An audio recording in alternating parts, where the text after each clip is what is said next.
Ok, entonces ya tuvimos el primer estudio.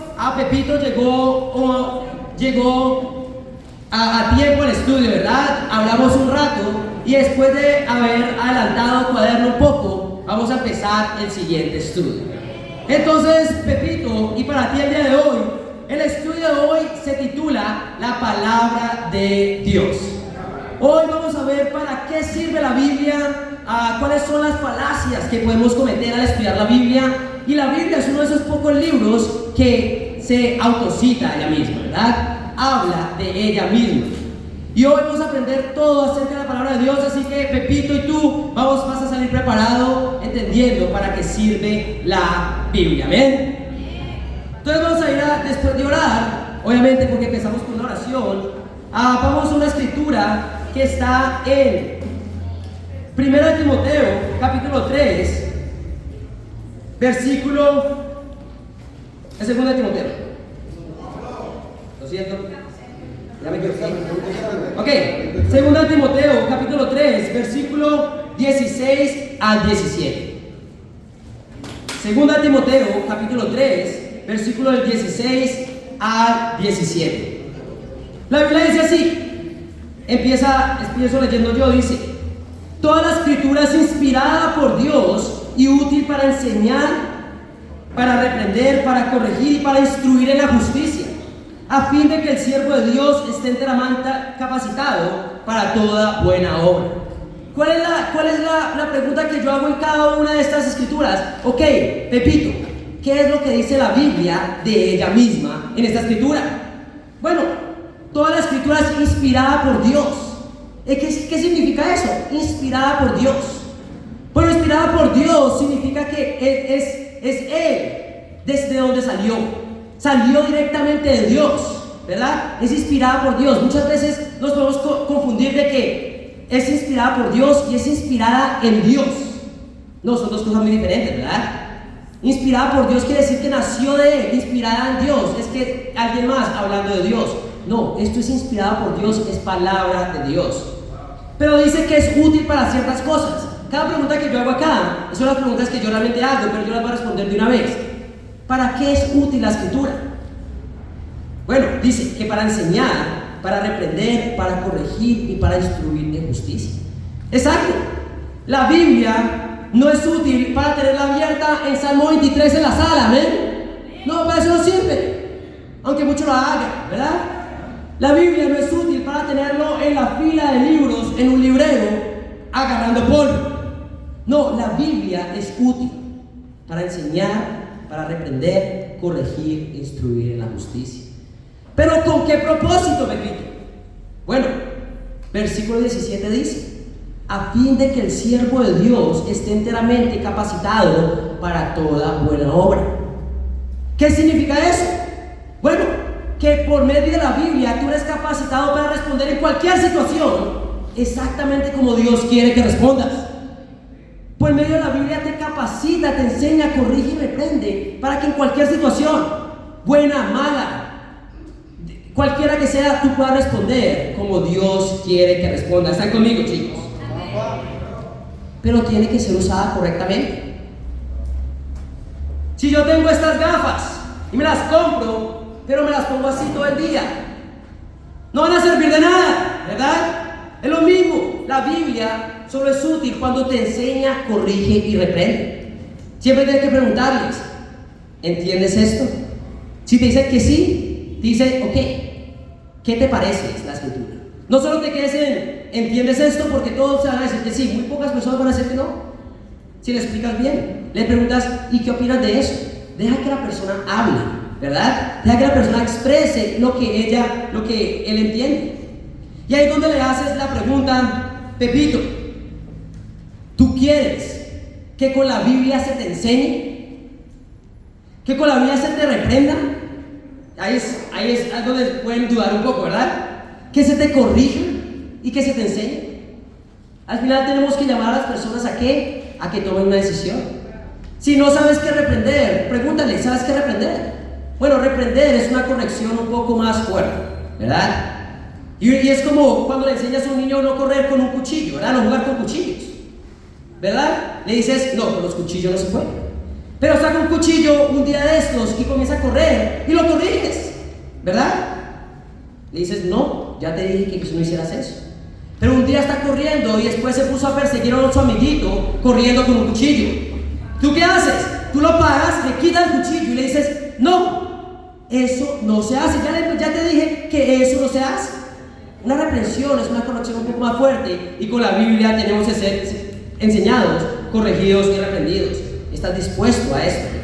Tienes que preguntar a la persona, sí, sí. ¿Y cuál es el enemigo número uno de nosotros? Yo te quiero preguntar a ti. ¿Cuál puede ser el enemigo número uno en que con la Biblia se te enseñe, corrige y reprenda? Tu orgullo.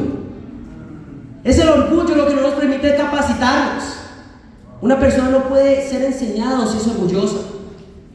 Una persona no puede ser enseñada y mucho menos reprendida. Una persona orgullosa reprendida y queda amarga con la persona que lo reprendió. Una persona humilde acepta las escrituras. Entonces, ¿tú quieres esto, Pepito? Le tienes que preguntar. Y le preguntas si tiene alguna pregunta. Y después van a la siguiente escritura. ¿Ven? Vamos a ir a Hebreos 4.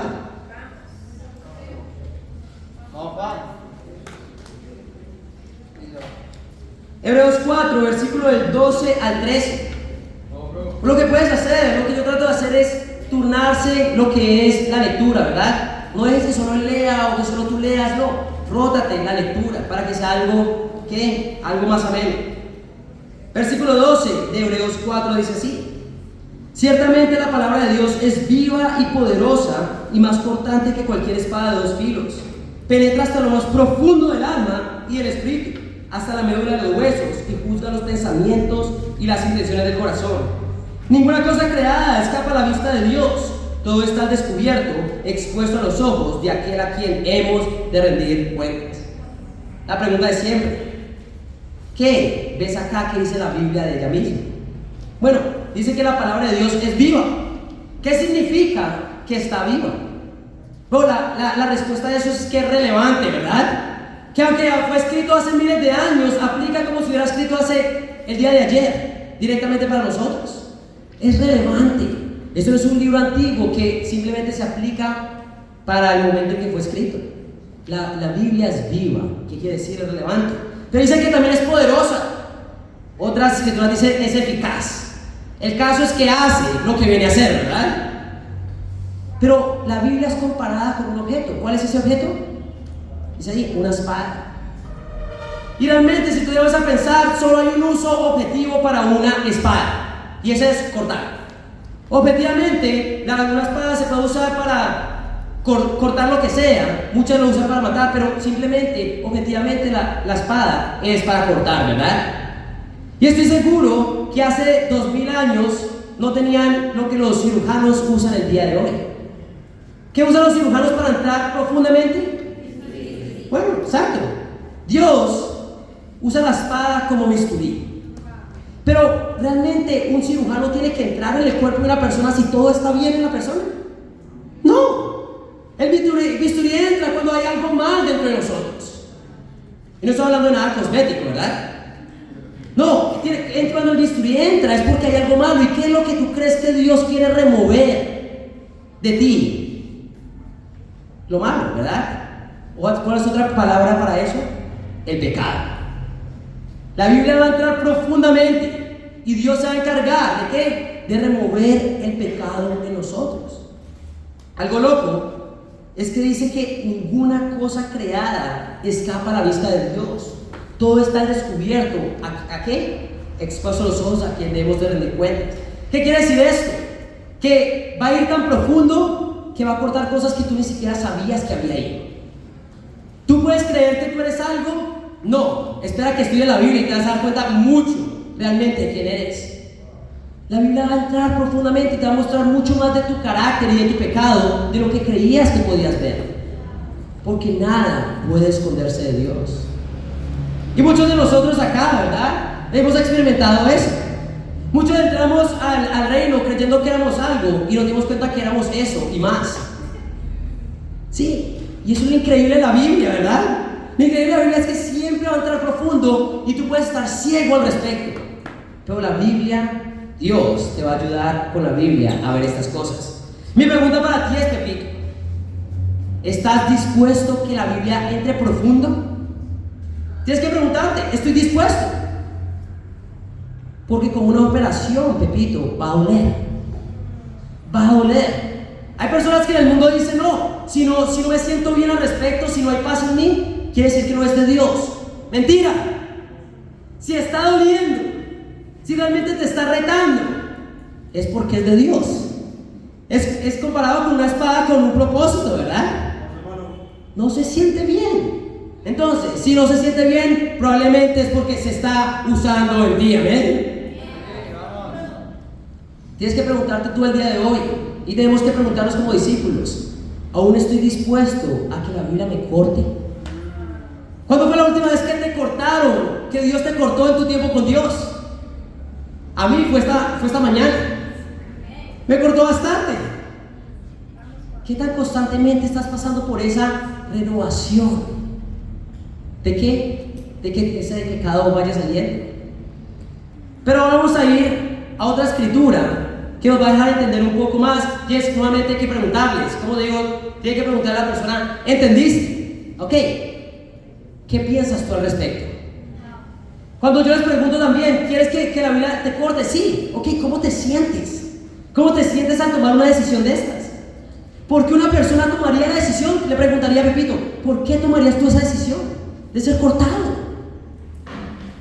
Trata de que esta persona pueda darse cuenta realmente que está tomando una decisión importante y no simplemente sea una escritura que se leyó y ya después de esto se le olvidó. ¿Están conmigo, chicos? Trata de profundizar en ello. Pero vamos a ir ahora a 2 de Pedro. Y acá es donde, Pepito, las cosas se ponen muy buenas. ¿Por qué? Porque vamos a ver cuáles pueden ser las falacias que las personas pueden cometer al estudiar la Biblia. Hay falacias que personas pueden, ¿qué pueden ser? Esas fallas, esa forma de interpretar las cosas que no les permite realmente conocer la Biblia por completo. Vamos a ir a 2 de Pedro, capítulo 1, versículo 20 al 21.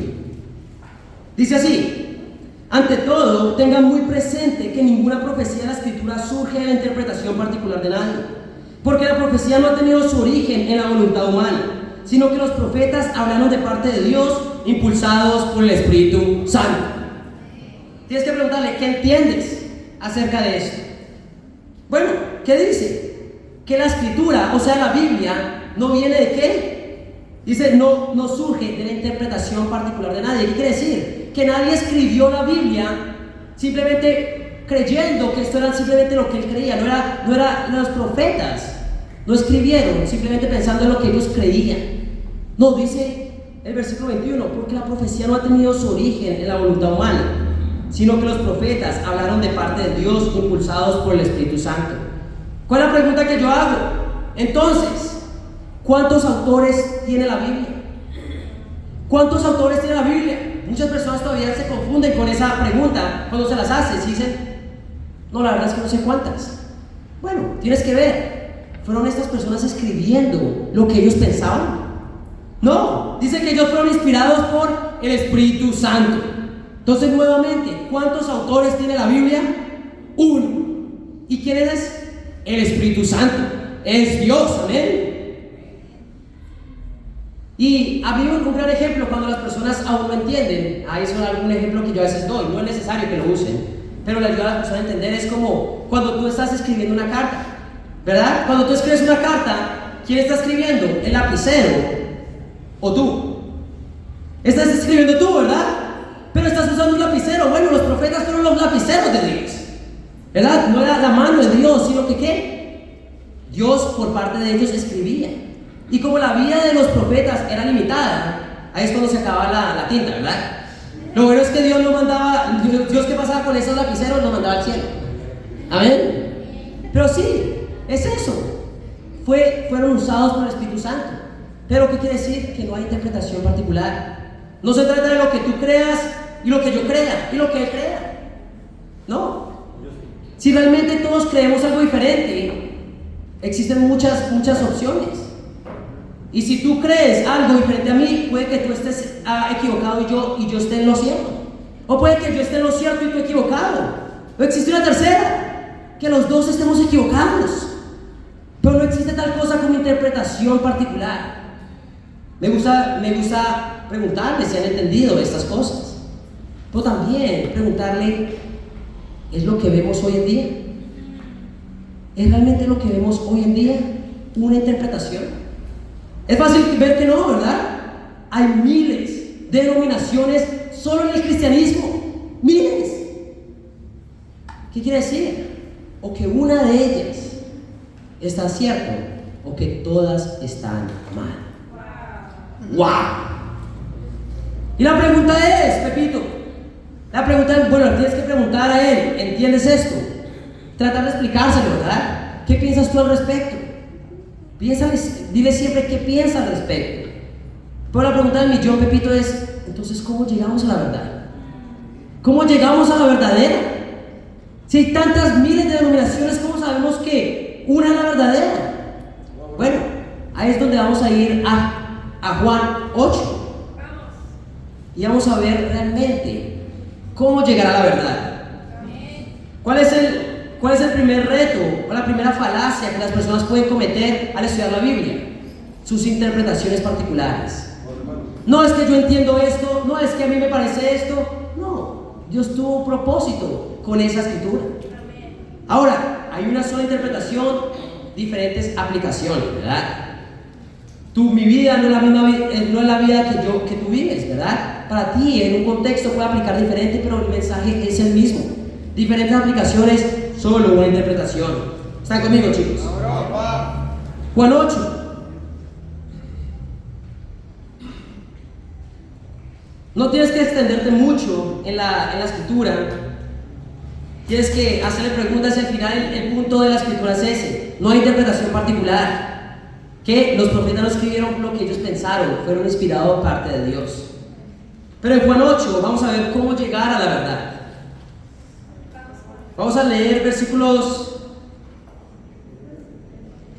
del 31 al 32 y dice así: Jesús se dirigió entonces a los judíos que habían creído en él y les dijo: si se mantienen fieles a mis enseñanzas, serán realmente mis discípulos y conocerán la verdad, y la verdad los hará libres.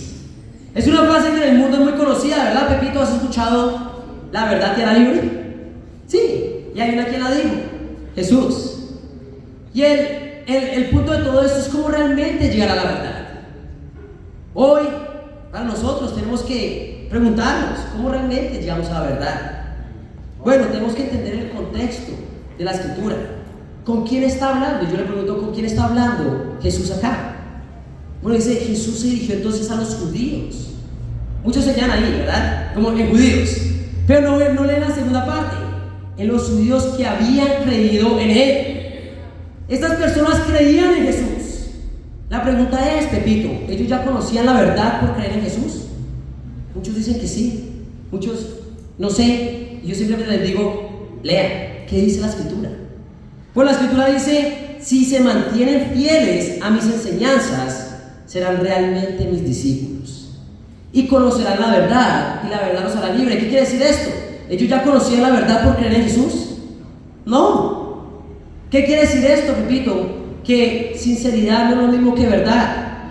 Porque tú sinceramente creas en Jesús no quiere decir que conoces la verdad. ¿Qué quiere decir esto? Que las personas religiosas pueden estar equivocadas. Creer en Jesús no te asegura absolutamente nada. Santiago dice que hasta los demonios creen en Jesús. Pero dice acá, si se mantienen fieles a mis enseñanzas, serán realmente mis discípulos. ¿Qué tienen que hacer? Primero, mantenerse fiel a las enseñanzas. El primer paso es creer, ¿verdad? No vas a creer, no vas a empezar a poner en práctica las enseñanzas de Jesús si no crees en Jesús. Pero al momento en que crees en Jesús, comienzas a practicar. Y cuando comienzas a practicar, ¿en qué te vas a convertir? En un discípulo. Y como discípulo conocerás la verdad, y la verdad te hará libre. Esto es, a mí me gusta mucho mostrarles como una escalerita, donde tú puedes mostrarle que primero está creer, tener fe. Eso es lo primero, pero eso no te asegura que conoces la verdad. Primero tienes que tener fe, después mantenerse fiel a las enseñanzas, lo llamamos como obediencia, ¿verdad? Después serás un discípulo y esto te llevará a la verdad y la verdad te hará libre. Pepito, ¿dónde estás tú? ¿Dónde estás tú? La gran mayoría, cuando no es tan religiosa, dice en creer pasando a obedecer, ¿verdad? Pero si es bien religioso, es que, no, yo creo que ya conozco la verdad. Ok, vamos a ver en el próximo estudio qué es realmente ser un discípulo, ¿amén? Algo que es para nosotros el día de hoy acá. Siempre discípulo, no siempre una vez discípulo, no siempre discípulo. Si tú dejas de practicar lo que es un discípulo, dejas de conocer la verdad. Porque la verdad no es algo intelectual. La verdad es algo que se ve en tu vida. Tú puedes conocer este principio, pero si no estás poniendo en práctica las enseñanzas de Jesús acerca de lo que es un discípulo, no estás en la verdad. Te estás engañando a ti mismo y muy probablemente estás volviendo a ser esclavo ¿de qué? Del pecado. Esto no es una vez discípulo, siempre discípulo, no. Una vez discípulo, me mantengo obedeciendo porque soy ¿y qué? Realmente conozco la verdad. La verdad no es algo intelectual, familia. La verdad es algo que se puede ver en tu vida. Y si en tu vida no se puede ver reflejado Jesús, es porque ya dejaste de vivir las enseñanzas. Tienes que preguntarte, ¿mi vida está reflejando a Jesús? Porque si tu vida no está reflejando la vida de Jesús, probablemente no conoces la verdad, aunque creas en Jesús. ¿Están conmigo, familia? Pero eso ya es para ustedes, eso no es para Pepito, ¿verdad? Ahora, ¿cuál es la segunda falacia que podemos cometer? Nuestras emociones. ¿Por qué? Porque yo creo que ya conozco la verdad. Ya conozco la verdad, porque yo creo en Jesús. Ya, no, sinceridad no es lo mismo que verdad. Mi pregunta es, ¿hoy estás creyendo a Jesús? ¿Estás creyendo en Jesús o estás creyéndole a Jesús? Son dos cosas totalmente diferentes. ¿Estás creyendo en Jesús o estás creyéndole a Jesús? Porque una es simplemente no hacer nada, pero la otra es obediencia. ¿Están conmigo, chicos? Vamos a ir a Mateo 15. Otra falacia que podemos cometer al estudiar la Biblia. En Mateo 15 vamos a leer versículos del 1 al 9. Dice así, Mateo 15, dice: se acercaron a Jesús algunos fariseos y maestros de la ley que habían llegado de Jerusalén y le preguntaron: ¿por qué quebrantan tus discípulos la tradición de los ancianos? Comen sin cumplir el rito de lavarse las manos. Jesús les contestó: ¿y por qué quebrantan ustedes el mandamiento de Dios a causa de la tradición? Dios dijo: honra a tu padre y a tu madre, y también el que maldiga a su padre o a su madre será condenado a muerte. Ustedes en cambio enseñan que un hombre le puede decir, ustedes en cambio enseñan que un hijo puede decir a su padre y a su madre: cualquier ayuda que pudiera darte ya la ha dedicado como ofrenda a Dios. En este caso, el tal hijo no tiene que honrar a su padre. Así, por causa de la tradición, anulan ustedes la palabra de Dios. Hipócritas, tenía razón Isaías cuando profetizó de ustedes: este pueblo me honra con los labios, pero su corazón está lejos de mí. En vano me adoran, sus enseñanzas no son más que reglas humanas. Repito, ¿cuál es el punto principal de esta escritura? Exacto, las tradiciones. Acá, ¿qué estaba pasando con estos líderes religiosos? Se estaban quejando con Jesús porque sus discípulos no se lavaban las manos antes de comer. Y no estábamos hablando de cuestiones higiénicas. Ellos estaban hablando de un ritual que por minutos se lavan las manos simplemente porque era una tradición. Y se ponen a quejarse contra Jesús, ¿verdad? ¿Por qué tus discípulos no hacen eso? Y Jesús les dice: pero ustedes, ¿por qué quebrantan el mandamiento de Dios a causa de la tradición? Y les comienza a hablar de una tradición llamada Corbán. Sabemos que es Corbán porque está en el paralelo con Marcos. Corbán era ¿qué? Era esta tradición donde, bueno, una persona tenía que cuidar de sus padres cuando envejecían, ¿verdad?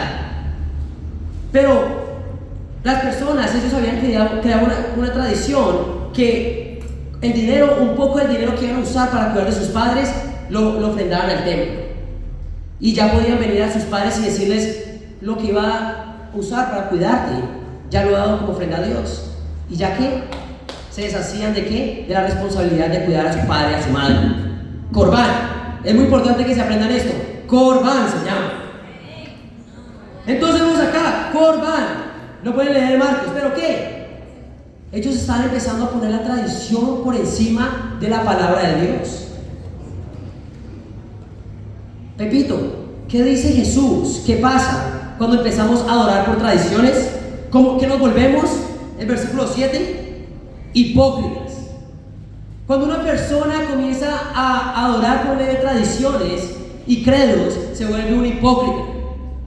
Pero el versículo 8 nos dice: este pueblo me honra con los labios, pero su corazón está lejos de mí. ¿Qué quiere decir eso? Que hablas mucho de Dios, pero estás lejos de Dios. Cuando tú estás adorando a Dios por medio de tradiciones y no por medio de su palabra, te vuelves un hipócrita. ¿Y qué? Comienzas a alejarte de Dios. Pero Juan Carlos, yo me siento muy bien cuando voy a esas tradiciones de las diferentes iglesias. Ok, te puedes sentir bien, eso no te acerca a Dios. Lo que te acerca a Dios es que la palabra de Dios. Pero el versículo 9 dice: en vano me adora. ¿Tú alguna vez sabes qué es hacer algo en vano, Pepito? Exacto, es por las puras. Te sirvió de nada. Eso es lo que pasa cuando adoras por medio de tradiciones. Hoy tienes que preguntarte, Pepito, y el día de hoy, ¿tengo tradiciones en mi vida? ¿Tengo tradiciones en mi vida? Y ahí es donde le damos el gran reto del ¿qué? Del librero, ¿verdad? Muchos damos el reto del librero y eso es bueno. El reto del librero básicamente es que ellos piensen que hay un librero detrás de ellos, ¿verdad? Y que cada libro en el librero es algo que ellos han escuchado de Dios, de Dios en alguna parte de su vida. No, mi abuelita dijo que Jesús era Dios. Mi profesor me dijo que Jesús había enamorado. No sé, eso es lo que vi. Mi papá me dijo que Jesús usaba un rayo láser para curar a las personas. ¿Ok? ¿Pero qué? ¿Qué tienes que hacer ahora tú, Pepito? Sacar todos esos libros de ese librero, y comenzar a poner primero la Biblia. Volver a pasar por el filtro de la Biblia todo lo que has escuchado acerca de Jesús. No, Jesús no tenía un rayo láser. ¿Qué quiere decir? Lo botas. Ese libro no sirve, Jesús era Dios. Sí, ahí está en la Biblia, lo pongo. ¿Qué quiere decir esto? ¿Qué crees que va a pasar? Le preguntas a Pepito, ¿qué crees que va a pasar cuando empieces a llevar a cabo este reto? La realidad es que su mente va a empezar a cambiar. Su forma de ver a Jesús, a Dios, va a empezar a cambiar. Hoy tenemos que preguntar nosotros, hoy, el día de hoy, tienes que preguntarte, ¿cuál es esa tradición que aún estás creyendo que te acerca a Dios? Porque puedes estar hablando por tradiciones ahora mismo. ¿Qué se ha vuelto tradición? Nuestros tiempos con Dios se pueden volver tradición si realmente no tenemos el corazón de realmente saber conectar con Dios. Realmente tenemos que cuidar del corazón de querer siempre que conectar con Dios. Pero una de las falacias que podemos cometer al estudiar la Biblia es que las tradiciones. Vamos a ir ahora a 1 Timoteo. ¿Están conmigo, familia? Los veo muy callados. 1 Timoteo. Hoy tienes que preguntarte. Muchas veces hablamos de este estudio, pero ¿realmente lo estamos aplicando? ¿Lo estamos aplicando? Muchos de nosotros también no hemos dado este estudio nunca. O hace mucho tiempo no damos un estudio bíblico. Bueno, por eso es que estamos aquí aprendiendo para darlo. Y en 1 Timoteo capítulo 4, versículo 16 dice así. 1 Timoteo 4, versículo 16 dice: ten cuidado de tu conducta y de tu enseñanza, persevera en todo ello, porque así te salvarás a ti mismo y a los que te escuchen. Pepito, acá nos está llamando a cuidar de dos cosas. ¿Cuáles son las dos cosas? La primera, tu conducta. ¿Qué es tu conducta? Exactamente, cómo te comportas, ¿verdad? La segunda, de tu enseñanza. ¿Qué es eso? Lo que hablas a los demás. ¿De qué estás enseñando a los demás? Dice, ¿qué pasa cuando una persona persevera en estas dos cosas? De cómo se comporta y lo que enseña a los demás. Se salva a sí mismo, pero no solo a él, sino a lo que lo escucha. Este es el poder, Pepito, ¿de qué? Del ejemplo. ¿Qué quiere decir? Que si tú realmente estás predicando la palabra, pero tu conducta va acorde a la palabra, no solo te salvarás a ti, sino a los que te escuchan. Obviamente nosotros no podemos salvar a nosotros mismos. Está hablando de que Dios nos salva, pero es por medio de ¿qué? De predicar y aplicar, amén. Porque si fuera diferente, simplemente eres un hipócrita. Y estoy seguro que los hipócritas no van al cielo. Tenemos que ver eso, que lo que estemos diciendo sea que lo que estamos poniendo en práctica. ¿Qué pasa si tú me ves predicar la palabra ahora, pero allá afuera me ves bebiendo y haciendo drogas? ¿Qué? Tú no me vas a creer el mensaje. Tú me vas a ver que soy un hipócrita y simplemente vas a creer que el mensaje es exactamente eso. Porque lo más dañino, lamentablemente, en el mundo, lo más dañino para el cristianismo son los cristianos allá afuera. Y es la verdad. En el mundo lo más dañino del cristianismo son los cristianos, que no realmente están viviendo la vida que están predicando. Y yo le dejo saber a las personas, yo precisamente, si una persona dice que es cristiana, pero su vida no se está pareciendo más a la de Jesús, no es un cristiano. Es la realidad. Y hoy tienes que preguntarte el día de hoy, ¿mi vida se está pareciendo más a la de Jesús? Mi vida cada día se está pareciendo más a la de Jesús. Tenemos que cuidar de nuestra conducta y de nuestra enseñanza. Vamos a ver cuál es el impacto de esto. No solo nuestra salvación, sino de las personas que nos oyen. Hoy yo quiero animarte a ti, si eres parte de la iglesia, si eres un discípulo y todavía tu familia no es salva y tu familia todavía no son discípulos, persevera en tu conducta y tu enseñanza. Pero si tú dices que eres un discípulo, pero todavía sigues faltando a las reuniones, ese es el ejemplo que estás dando a las personas de lo que realmente es compromiso.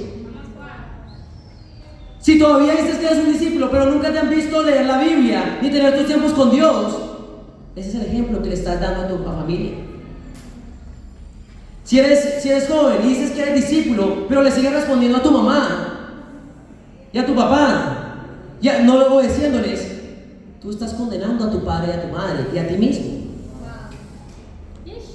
Tenemos que darnos cuenta que nuestra conducta y nuestra enseñanza es la única herramienta que podemos no solo salvarnos a nosotros mismos, sino también a los que nos escuchan. ¿Está conmigo, familia? ¿Cuál es el ejemplo que estás dando de conducta y de enseñanza? Pero para ti, Pepito, lo siento, ¿entiendes lo importante que es esto? ¿Sí? ¿Qué piensas? No tiene sentido, ¿verdad?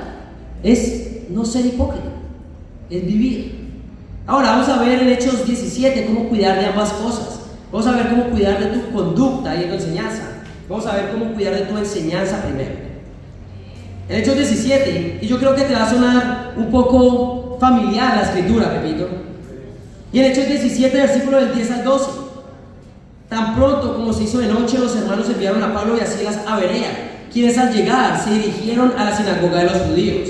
Estos eran de sentimientos más nobles que los de Tesalónica, de modo que recibieron el mensaje con toda avidez y todos los días examinaban las escrituras para ver si era verdad lo que se les anunciaba. Muchos de los judíos creyeron y también un buen número de griegos, incluso mujeres distinguidas y no pocos hombres. Pepito, ¿recuerdas esa escritura? Sí. ¿Qué decía esta escritura? ¿Cuál era el punto de esta escritura? Exactamente. La escritura, el punto de esto es que no era simplemente escuchar y creer, sino examinar. ¿Cómo vas a cuidar tú realmente de tu enseñanza? Examinando diariamente las escrituras. Y ahí es donde tienes que preguntar a la persona si ha estado teniendo sus tiempos con Dios. Bueno, para entonces no debería ser sorpresa para ti si lo estás haciendo o no, porque todos los días deberías estar haciendo seguimiento con ellos, ¿verdad? Pero de pronto no hiciste seguimiento con ellos, entonces tienes que dejarles, ok, entiendes que no solo para ser un verdadero adorador se necesita examinar diariamente, pero también para qué, cuidar de tu enseñanza. ¿Qué vas a enseñarle a los demás si ni siquiera sabes lo que estás enseñando? La única forma de cuidar de tu enseñanza es examinando todos los días. Ahora, Pepito, déjame hablar a las personas que están acá, ¿verdad? ¿Qué tanto estás examinando tú las escrituras? ¿Qué tanto estás aprendiendo todos los días? ¿O es tu reflexión la misma todos los días, acercarme más a Dios? ¿Verdad? Es como, ok, después de 3 días de acercarme más a Dios, yo creo que ya entendimos el punto, ¿verdad? Pero ¿qué decisión práctica estás tomando? ¿Estás realmente meditando las Escrituras y tomando una decisión consciente? ¿O simplemente es acercarme más a Dios? Tenemos que ver, ¿estás aprendiendo algo nuevo todos los días o no? Bueno, la única forma de cuidar de nuestra enseñanza es examinando las Escrituras. ¿Están conmigo o no están conmigo, familia? Tenemos que tomarnos en serio esto de examinar las Escrituras, porque no es cuestión de salvación de nosotros, de las personas que nos escuchan también, amén. Ahora, ya eso es como cuidamos y examinamos. Pepito, ¿no lo estabas haciendo todos los días? Te quiero animar a hacerlo todos los días. Yo te estaré mandando mis tiempos con Dios, tú me los podrás mandar también, y así aprendemos juntos. Ahora vamos a ver cómo cuidar de nuestra conducta. Y vamos a ir a Santiago 1, versículos del 22 al 25. Dice, Santiago 1, versículos del 22 al 25 dice: no se contenten solo con escuchar la palabra, pues así se engañan ustedes mismos. Llévenla a la práctica. El que escucha la palabra, pero no la pone en práctica, es como el que se mira el rostro en un espejo y después de mirarse, se va y se olvida enseguida de cómo es. Pero quien se fija atentamente en la ley perfecta que da libertad y persevera en ella, no olvidando lo que ha oído, sino haciéndolo, recibirá bendición al practicar. ¿Cómo puedes cuidar tu, Pepito, de tu conducta? Bueno, poniendo en práctica lo que escuchas, ¿verdad? ¿Qué pasa cuando una persona simplemente escucha el mensaje y no lo pone en práctica? Se engaña a sí mismo. Dice, no se contenten solo con escuchar la palabra, pues así se engañan ustedes mismos. Llévenla a la práctica. Y acá compara la Biblia con algo. ¿Con qué? Con un espejo. ¿Y qué es lo que tú haces con un espejo? Te ves a ti mismo, ¿verdad? A mí me gusta darles el ejemplo de yo por la mañana, ¿verdad? Cuando me levanto en la mañana y me miro al espejo, estoy despelucado, tengo babas acá y tengo la gana, ¿verdad? Pero ¿qué pasa si yo veo todas esas cosas y simplemente, no, voy de afán y salgo corriendo? Duro todo el día con esas cosas en mi cara, pero a mí se me olvidaron que estaban ahí. Nos olvidamos. Si tú no tomas una decisión al darte cuenta de lo que está ahí al frente, se te va a olvidar. En tu tiempo con Dios pudiste haberte dado cuenta: soy completamente egoísta. Sí, estoy tibio en mi fe. Pero si no tomas una decisión, te aseguro que para este momento ya se te olvidó que eras tibio y que eras egoísta. Por eso tenemos que llevarla a la práctica. Por eso era tomar una decisión todos los días, ¿verdad? ¿Qué pasa con una persona que pone en práctica las Escrituras? Dice en el versículo 25: pero quien se fija atentamente en la ley perfecta, que da libertad y persevera en ella, no olvidando lo que ha oído sino haciéndolo, recibirá bendición al practicarla. Pepito, ¿tú quieres ser bendecido por Dios? Solo tienes que hacer una cosa: poner en práctica lo que aprendes. Poner en práctica lo que aprendes. Mi pregunta es para ustedes, familia. ¿Quieren que este año sea un año de bendiciones? ¿Quieren que Dios nos bendiga este año? ¿Qué tenemos que hacer? Poner en práctica lo que escuchamos cada día de la palabra de Dios. Poner en práctica lo que estás aprendiendo hoy en tus tiempos con Dios. Más que eso sería engañarte a ti mismo. Si la Biblia tuviera un logo, sería el logo de Nike, ¿verdad? Just do it. ¿Qué significa en español? Simplemente hazlo. Ese es el logo, ¿verdad? Just do it. Simplemente hazlo. El día de hoy, amén. ¿Cómo vamos a cuidar de nuestra enseñanza, de nuestra conducta? Poniendo en práctica las Escrituras. Hoy yo quiero preguntarte: ¿qué tanto? ¿Cuál fue tu decisión el día de hoy? En tu tiempo con Dios.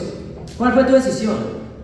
Si no te acuerdas o tienes que pensar así mucho, ok, es momento de dejarte de engañar y comenzar a poner en práctica lo que aprendes. ¿Están conmigo, familia? Vamos a terminar la Escritura y Pepito, ¿quién crees que nos va? Vamos a ir a Juan 12. ¿Quién crees que nos va a juzgar en el día final? Bueno, nos pensamos que es Dios, ¿verdad? Bueno, pero Dios nos va a juzgar ¿conforme a qué? ¿En base a qué? Porque al final todos vamos a ser juzgados, pero ¿con base a qué? Bueno, en Juan 12, versículo 48, la Biblia dice así: el que me rechaza y no acepta mis palabras tiene quien lo juzgue. La palabra que yo he proclamado lo condenará en el día final. ¿Qué entiendes tú acá? ¿Quién lo va a juzgar en el día final? Hay muchas personas que tienen un problema en entenderlo, dicen que es Dios, ¿ok? Pero sí, ¿conforme a qué? ¿Es Dios nos va a juzgar conforme a sus emociones, a sus sentimientos por nosotros? ¿Dios nos va a juzgar conforme a lo que hicimos bien y lo que hicimos mal? No, esto no es karma, esto no es el karma, ¿verdad? No, es algo más profundo. La palabra que yo he proclamado lo condenará en el día final. Es la misma palabra de Dios la que nos va a juzgar en el día final. Y es como un juez. Un juez no te va a juzgar por cuánto te ama a ti. No te va a juzgar conforme a la ley. Igual, Dios nos va a juzgar conforme a la palabra. Y yo te aseguro que va mucho más allá de si hiciste cosas buenas o hiciste cosas malas. Tenemos que empezar a entender que la Biblia es lo que nos va a juzgar el día final. ¿Entiendes esto? ¿Cómo te sientes al respecto? ¿Qué piensas al respecto? Tienes que hacer estas preguntas para que no se queden un sí, no. Como te digo, estas preguntas son las que ya tenemos que quedarnos grabadas en nuestra mente al hacerlas. ¿Qué piensas al respecto? ¿Cómo te sientes? Esas son las preguntas que tenemos que hacer. Y al final de esto, le preguntas, ¿alguna pregunta de esto? Ok, increíble. Yo quiero preguntarte a ti, Pepito, y esta es la pregunta con la que terminamos el estudio. Tú, Pepito, ¿estás dispuesto de hacer de la Biblia tu autoridad de vida? Él tiene que tomar una decisión en ese momento. ¿Estás dispuesto de hacer de la Biblia tu autoridad de vida? Y él decía, mayormente las personas dicen que sí. Si dice que no, ok, tienes que devolverte. ¿Dónde estuvo mal? ¿Qué pasó? ¿Verdad? Pero si dice que sí, simplemente le puedes decir, ok, increíble. Por eso vamos a seguir estudiando la Biblia. Pero ese ha sido el estudio de palabra, ¿ven? ¿Me preguntas cómo le pareció? ¿Cuál fue la decisión que tomó? Y después de eso, ¿qué se hace después de que se termina el estudio? Exacto, puede ser que coordinar el estudio y orar, ¿verdad? Puede coordinar el próximo estudio y orar. Entonces, familia, este ha sido el estudio de palabra y que para Dios sea toda la gloria, ¿ven?